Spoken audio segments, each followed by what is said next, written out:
നമസ്കാരം, പ്രിയ മിൽസ് കിച്ചണിലേക്ക് എല്ലാവർക്കും സ്വാഗതം. ഇന്ന് ഞാൻ തയ്യാറാക്കാൻ പോകുന്നത് നമുക്ക് എല്ലാവർക്കും പ്രിയപ്പെട്ട പുറം നല്ല ക്രിസ്പിയുമായിട്ടുള്ള വളരെയധികം ടേസ്റ്റിയുമായിട്ടുള്ള ചിക്കൻ ഫ്രൈഡ് റെസിപ്പി ആയിട്ടാണ്. അപ്പോൾ നിങ്ങളിത് എല്ലാവരും ഒന്ന് തയ്യാറാക്കി നോക്കണം കേട്ടോ. അപ്പോൾ നിങ്ങൾക്ക് എല്ലാവർക്കും ഈ റെസിപ്പി ഇഷ്ടപ്പെടും. അപ്പോൾ നമുക്ക് ഇതിൻ്റെ റെസിപ്പി മുഴുവനും സ്കിപ്പ് ചെയ്യാതെ കാണണം കേട്ടോ. എന്നാലാണ് നമുക്കതിൽ ചേർത്തിട്ടുള്ള ഇൻഗ്രീഡിയൻസിൻ്റെ ഡീറ്റെയിൽ ആയിട്ടുള്ള വീഡിയോ നമുക്ക് കണ്ടു ചെയ്യാൻ പറ്റുള്ളൂ. അപ്പോൾ നമുക്ക് എങ്ങനെയാണ് ചിക്കൻ ഫ്രൈ ചെയ്യുന്നതെന്നുള്ളത് വീഡിയോ കൂടെ കാണാം. അപ്പോൾ ഞാൻ ചിക്കൻ ഫ്രൈ തയ്യാറാക്കാനായിട്ട് ആദ്യം മസാല എടുക്കാം. അപ്പോൾ ഫസ്റ്റ് തന്നെ ഒരു സവാള 1.5 സവാള എടുത്തിട്ടുണ്ട്. പിന്നെ നമുക്കൊരു വലിയ കഷ്ണം ഇഞ്ചി, ഒരു 8 പച്ചമുളക്, 2 കുടം വെളുത്തുള്ളി. അപ്പോൾ 1.5 സവാള നമുക്കൊന്ന് ക്രഷ് ചെയ്തെടുക്കുകയാണ് ചെയ്യുക കേട്ടോ. അപ്പോൾ ഇഞ്ചി, വെളുത്തുള്ളി, പച്ചമുളക്, അതിൽ ഞാൻ കുറച്ച് മല്ലിയില ചേർത്തിട്ടുണ്ടായിരുന്നു, അത് കാണിക്കാൻ വിട്ടുപോയി. അത് നന്നായിട്ടൊന്ന് പേസ്റ്റ് ചെയ്തെടുക്കുക കേട്ടോ. അപ്പോൾ നമുക്കിതിൻ്റെ ചുവന്ന മുളക് പൊടിയിട്ടിട്ടല്ല കേട്ടോ ഞാൻ ചെയ്യുന്നത്. പിന്നെ നമുക്കൊരു 2 കിലോ ചിക്കനാണ് ഞാനിവിടെ ഫ്രൈ ചെയ്യാനായിട്ട് കഴുകി വൃത്തിയാക്കി വെച്ചിട്ടുള്ളത്. അതിലോട്ട് നമുക്ക് 1.5 സവാള ക്രഷ് ചെയ്തത് ചേർത്ത് കൊടുക്കുക. പിന്നെ ഇഞ്ചി, വെളുത്തുള്ളി, പച്ചമുളക്, മല്ലിയുടെ ഇല കൂടെ അരച്ചത് ചേർത്ത് കൊടുക്കുക. എന്നിട്ട് നന്നായിട്ടൊന്ന് മിക്സ് ചെയ്തെടുക്കുക കേട്ടോ. ഞാനിപ്പോൾ എല്ലാതും വീഡിയോയിൽ കാണിക്കുന്നില്ല, ലെങ്ത്ത് കൂടണ്ടെന്ന് വിചാരിച്ചിട്ട് കേട്ടോ. അപ്പോൾ നന്നായിട്ടൊന്ന് മിക്സ് ചെയ്തെടുത്തിട്ടുണ്ട്. നന്നായി വരഞ്ഞ് വെക്കണം കേട്ടോ ചിക്കനൊക്കെ. പിന്നെ 2 ചെറിയ സ്പൂൺ ചിക്കൻ മസാല പൊടി ചേർത്തിട്ടുണ്ട്. ഉപ്പൊക്കെ പാകത്തിന് ചേർക്കാം കേട്ടോ. നമുക്ക് ആവശ്യത്തിനുള്ള ഉപ്പ് ചേർക്കാം. പിന്നെ നമുക്കൊരു സീക്രട്ടായിട്ട് ഇൻഗ്രീഡിയൻസ് ചേർക്കുന്നത് ഒരു ക്രഷ്ഡ് ചില്ലിയാണ് കേട്ടോ. അപ്പോൾ നമുക്ക് ഒരു 2 സ്പൂണോളം ക്രഷ്ഡ് ചില്ലി പൗഡർ ചേർക്കുന്നുണ്ട്.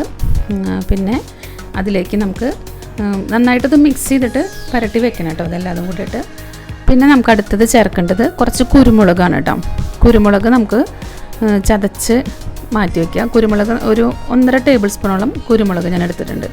അത് ഇതുപോലെ തന്നെ നന്നായി നൈസാക്കണ്ട, ജസ്റ്റ് ഒന്ന് തരുതരുന്നതിന് പൊടിച്ചെടുത്താൽ മതി കേട്ടോ. അപ്പോൾ നമുക്ക് ആ കുരുമുളകിൻ്റെ പൊടിയും കൂടെ ചേർത്ത് കൊടുക്കുക. എന്നിട്ട് നന്നായിട്ട് കൈകൊണ്ട് തന്നെ യോജിപ്പിച്ചെടുക്കുക കേട്ടോ. അതിനുശേഷം നമുക്കൊരു ബൗളിലേക്ക് ആക്കിയിട്ട് ഫ്രിഡ്ജിലേക്ക് വയ്ക്കുക. ഒരു മണിക്കൂർ നമ്മൾ സമയം ഫ്രിഡ്ജിലേക്ക് മാരിനേറ്റ് ചെയ്തിട്ട് മാറ്റി വയ്ക്കുക കേട്ടോ. അപ്പോൾ മാക്സിമം നമുക്കൊരു മണിക്കൂറെങ്കിലും ചെയ്യണം. അതിന് ശേഷം നമുക്ക് 1 മണിക്കൂറിന് ശേഷം ഞാനത് പുറത്തേക്ക് എടുത്തിട്ട് ഒരു വലിയ പാത്രത്തിലേക്ക് മാറ്റിയിട്ടുണ്ട്. നമുക്ക് കോൺഫ്ലോർ ചേർക്കാൻ വേണ്ടിയിട്ടാണ് കേട്ടോ. അപ്പോൾ കോൺഫ്ലോർ 1 മണിക്കൂർ ഫ്രിഡ്ജിൽ വെച്ചതിന് ശേഷമാണ് ഞാൻ വീണ്ടും എടുത്തിട്ട് കോൺഫ്ലോർ ചേർക്കുന്നത്. അതിനായിട്ടാണ് ഞാനൊരു പാത്രത്തിലേക്ക് മാറ്റിയിട്ടുള്ളത്. അത് 2 വലിയ ടേബിൾ സ്പൂൺ കോൺഫ്ലോർ ചേർക്കുക. കോൺഫ്ലോർ ചേർത്തതിന് ശേഷം ഇതുപോലെ തന്നെ നന്നായിട്ട് കൈകൊണ്ട് തന്നെ കുഴച്ചെടുക്കുക കേട്ടോ നന്നായിട്ട്. എന്നാലാണ് മസാലയൊക്കെ എല്ലായിടത്തും പിടിക്കുള്ളൂ കേട്ടോ. അപ്പോൾ സ്പൂൺ കൊണ്ടൊന്നും മസാല മിക്സ് ആക്കാണ്ട് കൈകൊണ്ട് തന്നെ കുഴച്ചെടുക്കുക കേട്ടോ നന്നായിട്ട്. അപ്പോൾ നമുക്ക് നന്നായിട്ട് മസാലയൊക്കെ പുരട്ടിയെടുക്കാനായിട്ട് ഞാൻ ഒരു വലിയ ബൗളിലേക്ക് മാറ്റിയിട്ട് അത് പുരട്ടി വെച്ചിട്ടുണ്ട്. അതിനുശേഷം നമുക്ക് വീണ്ടും ഒരു ബൗളിലേക്ക് മാറ്റി ഒരു 10 മിനിറ്റും കൂടെ വെക്കുക കേട്ടോ.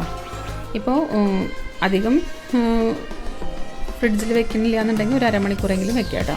പിന്നെ ഞാനൊരു ഫ്രൈ പാൻ വറക്കാൻ വേണ്ടിയിട്ട് ഫ്രൈ പാൻ എടുത്തിട്ടുണ്ട്. അതിലേക്ക് വെളിച്ചെണ്ണയാണ് ഒഴിച്ചു കൊടുത്തിരിക്കുന്നത് കേട്ടോ. വെളിച്ചെണ്ണയിൽ തന്നെ വറുത്തെടുക്കാൻ ശ്രദ്ധിക്കണം കേട്ടോ. അപ്പോൾ നമുക്ക് നന്നായിട്ട് വെളിച്ചെണ്ണ ചൂടായതിന് ശേഷം മാത്രം ചിക്കൻ്റെ ഓരോ പീസ് ഇട്ടിട്ട് വറുത്ത് കോരുക കേട്ടോ. അപ്പോൾ ഓയിലെടുത്താലും കുഴപ്പമില്ല. അപ്പോൾ നമുക്ക് പെർഫെക്റ്റ് ആയിട്ടുള്ളൊരു ടേസ്റ്റ്, ഇപ്പോൾ ചിക്കൻ്റെ ഒരു പ്രത്യേക മണം രുചിയൊക്കെ കിട്ടാനായിട്ട് വെളിച്ചെണ്ണയിൽ തന്നെ ചെയ്തെടുക്കായിരിക്കും നല്ലത്, വറുത്തെടുക്കായിരിക്കും നല്ലത്. അപ്പോൾ നിങ്ങൾ ഒരിക്കലെങ്കിലും നിങ്ങൾ ഇതുപോലെ ഒന്ന് ചെയ്ത് നോക്കൂ കേട്ടോ. നമ്മളെപ്പോഴും ചുവന്ന മുളക് പൊടിയൊക്കെ ചേർത്തിട്ടല്ലേ ഫ്രൈ ചെയ്തെടുക്കാറ്. അപ്പോൾ വ്യത്യസ്തമായിട്ട് ഇത് എൻ്റെ മോളുടെ റെസിപ്പിയാണ് കേട്ടോ. മോളാണ് ഇതൊക്കെ ചെയ്തത്. അപ്പോൾ ഇതിവിടെ ഭയങ്കര ഇഷ്ടമായി എല്ലാവർക്കും. ചിക്കൻ ഫ്രൈ ഈ ഒരു മസാലക്കൂട്ടിൽ ചെയ്തിട്ട് ഫ്രൈ ചെയ്യുമ്പോൾ ഒരു പ്രത്യേക ടേസ്റ്റാണ്. അതുകൊണ്ടാണ് ഞാൻ എൻ്റെ ഫ്രണ്ട്സിനും കൂടെ ഒന്ന് ഷെയർ ചെയ്യാമെന്ന് വിചാരിച്ചത്. അപ്പോൾ നമുക്ക് ഈ ഒരു രീതിയിൽ എല്ലാവരും ഒന്ന് ട്രൈ ചെയ്ത് നോക്കണം കേട്ടോ. ട്രൈ ചെയ്തതിന് ശേഷം എനിക്ക് ഫീഡ്ബാക്ക് അറിയിക്കണം കേട്ടോ.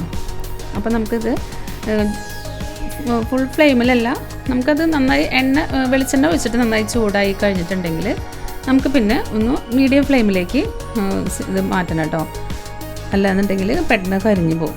അപ്പോൾ ഉള്ളൊക്കെ നന്നായിട്ട് വെന്ത് കിട്ടാൻ വേണ്ടിയിട്ട് കുറച്ച് തീയൊക്കെ എന്താ പറയുക, സിമ്മിലല്ല, ഒരു മീഡിയം ഫ്ലെയിമിൽ തന്നെ വെക്കുക. എന്നിട്ട് അങ്ങോട്ടും ഇങ്ങോട്ടൊക്കെ തിരിച്ച് മറിച്ചൊക്കെ ഇട്ടതിന് ശേഷം നമുക്ക് ഫ്രൈ ചെയ്തെടുക്കാം കേട്ടോ. അപ്പോൾ ഇത് നമുക്ക് ഇതൊരു അകത്തൊക്കെ നല്ല ജ്യൂസി ആയിട്ടും പുറത്ത് നല്ല ക്രിസ്പി ആയിട്ടാണ് കേട്ടോ ഇരിക്കുക. അപ്പോൾ നല്ല ടേസ്റ്റാണ്. ഇതുപോലെ കുട്ടികൾക്കായാലും വലിയവർക്കും എല്ലാവർക്കും പ്രിയപ്പെട്ട ചിക്കൻ ഫ്രൈ ആണല്ലോ. അപ്പോൾ ഇതുപോലെ തന്നെ ഒന്ന് ഫ്രൈ ചെയ്യാൻ നോക്കണം കേട്ടോ. അപ്പോൾ നമുക്ക് ഈ ഒരു പാകമാകുമ്പോൾ അപ്പോൾ ഒരുപാട് ഇങ്ങനെ കരിച്ച പോലെ ആക്കരുത്, നന്നായിട്ട് മൊരിയും വേണം. അപ്പോൾ ഈ ഒരു രീതിയിലാണ് ഞാൻ ഫ്രൈ ചെയ്ത് മാറ്റുന്നത് കേട്ടോ. അപ്പോൾ ഇതെന്തായാലും എല്ലാവർക്കും ഇഷ്ടപ്പെടും. പിന്നെ നമുക്കിതെല്ലാം വറുത്ത് കോരിയതിന് ശേഷം പിന്നെ നമുക്ക് വേപ്പിലൊക്കെ ഇതുപോലെ വറുത്തെടുക്കാം കേട്ടോ. ഈ വെളിച്ചെണ്ണയിലൊക്കെ നമുക്ക് വേപ്പിലയും വറുത്തെടുക്കാം. ഇപ്പം ഞാൻ ചിക്കൻ മാത്രമാണ് ഫ്രൈ ചെയ്തെടുക്കുന്നുള്ളൂ കേട്ടോ.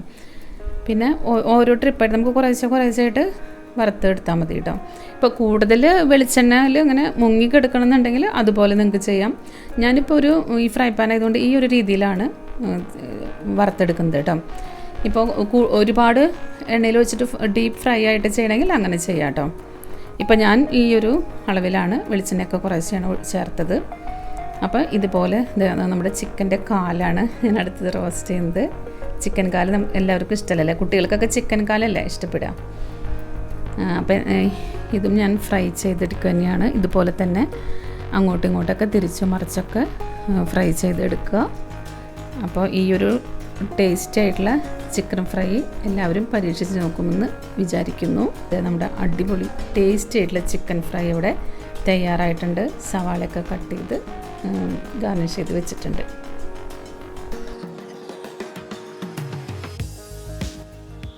അപ്പോൾ എൻ്റെ ചിക്കൻ ഫ്രൈ തയ്യാറാക്കുന്ന വീഡിയോ നിങ്ങളെല്ലാവരും കണ്ടു എന്ന് വിചാരിക്കുന്നു.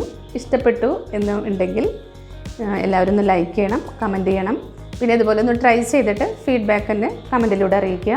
പിന്നെ നിങ്ങളുടെ ഫ്രണ്ട്സിനും ഫാമിലിക്കൊക്കെ ഒന്ന് ഷെയർ ചെയ്ത് കൊടുക്കുക. സബ്സ്ക്രൈബ് ചെയ്യാത്ത ആരെങ്കിലും ഉണ്ടെങ്കിൽ ഒന്ന് സബ്സ്ക്രൈബ് ചെയ്യുക. പിന്നെ എൻ്റെ പുതിയ വീഡിയോകളുടെ നോട്ടിഫിക്കേഷനൊക്കെ കിട്ടുന്നതിന് വേണ്ടിയിട്ട് തൊട്ടടുത്ത ബെല്ലൈക്കണും കൂടി ഒന്ന് ക്ലിക്ക് ചെയ്ത് എനേബിൾ ചെയ്ത് വെക്കുക. അപ്പോൾ ഞാൻ അടുത്ത പുതിയൊരു വിഭവമായിട്ട് വരും. അപ്പോൾ അതുവരേക്കും താങ്ക് യു.